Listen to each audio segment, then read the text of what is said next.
those of y'all who don't know me, my name is Brittany Dudley. My husband and I have lived here in Water Valley for just over 8 years. We have 3 sons, and our oldest is a first grader this year. His name is Barron, and he's elementary.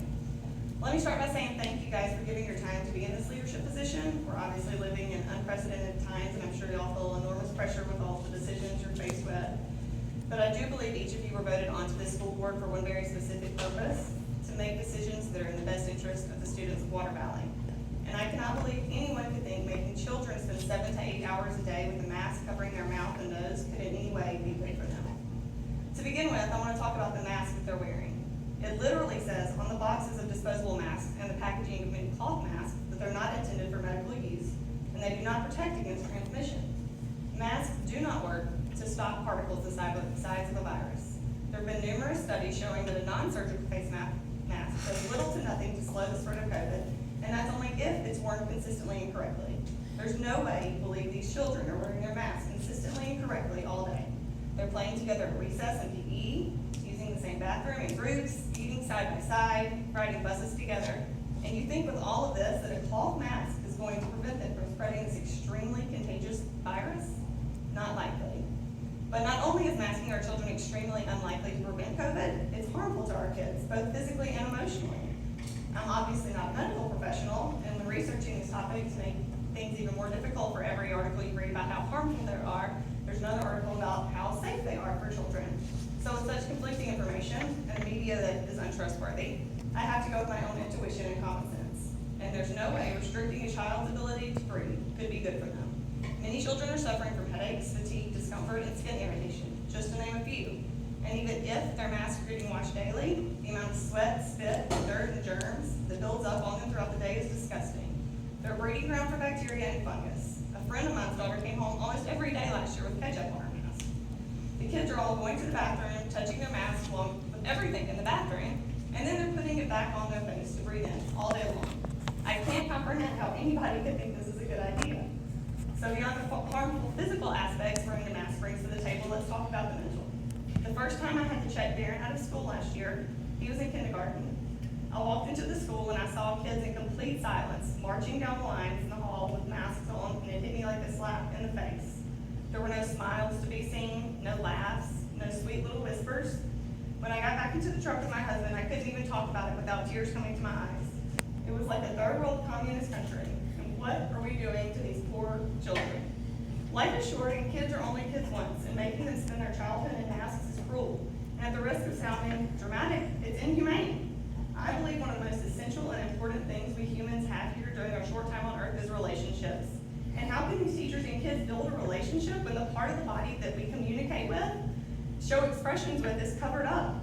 The thought that my son could spend 7 hours a day, 5 days a week in a place and never see a smile breaks my heart. Barron rides a bus, and last year he became really good friends with a little boy a year older than him. His name was Jack. Every day when he got home, he'd show me pictures they drew, tell me of Transformers and Minecraft stories that they came up with.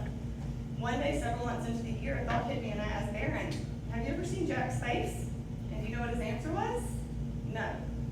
He had never seen the face of this little boy that he had made a friendship with over the past few months.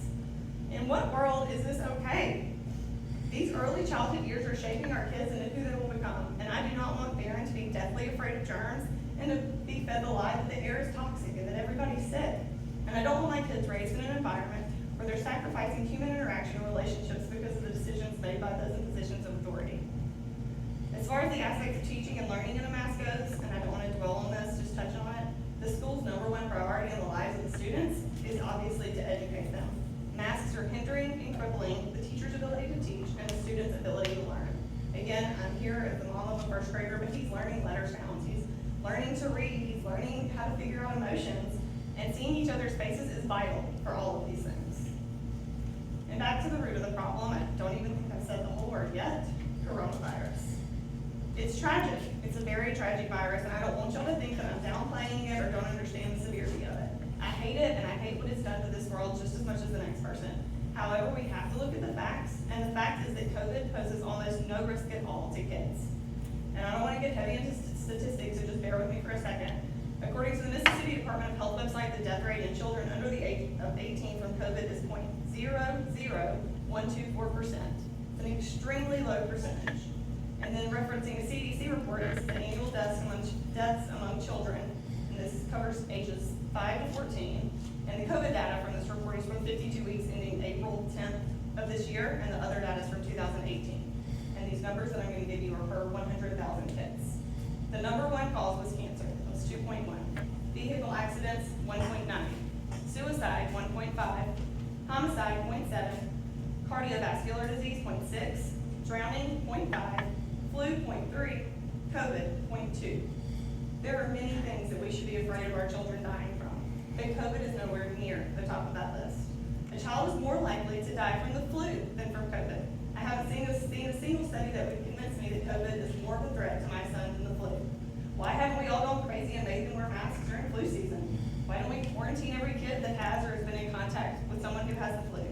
It's more dangerous to them than COVID.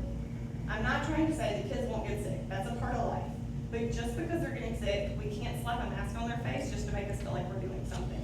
We have to look at the facts, and the facts are that the harms of masking children heavily, very, very heavily outweigh the benefits. COVID is here to stay. It's a sad reality that we have to face. So what? We make everyone under the age of 12 live their lives in a mask? That's not living, and I cannot accept that.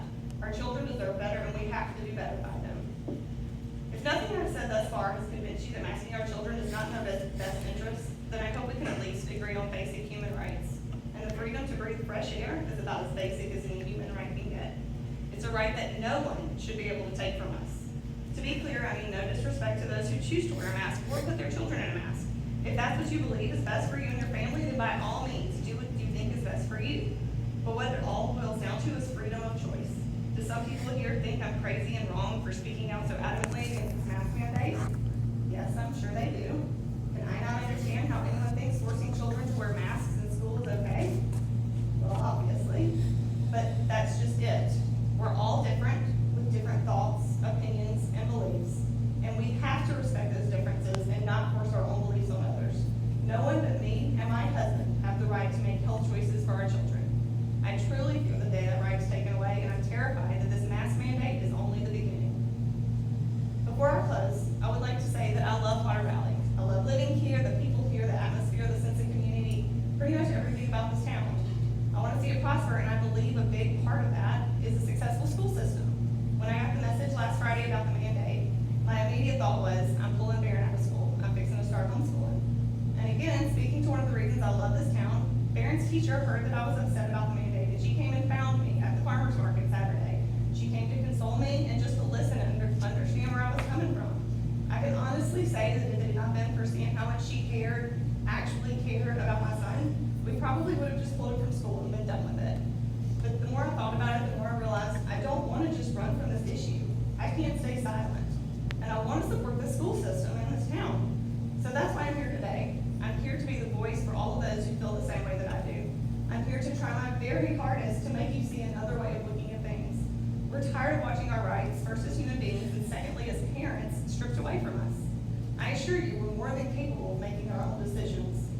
This small town mask mandate may seem like a small issue in comparison to all the huge problems in the world right now, but for me it's huge, and it's all I can think about. My son only gets to experience first grade once. And these conditions are unacceptable. I will not put him through another faceless year of school. I'm begging you to please remove this mask mandate and let our kids be kids. Wearing a mask should be a personal choice. Please don't take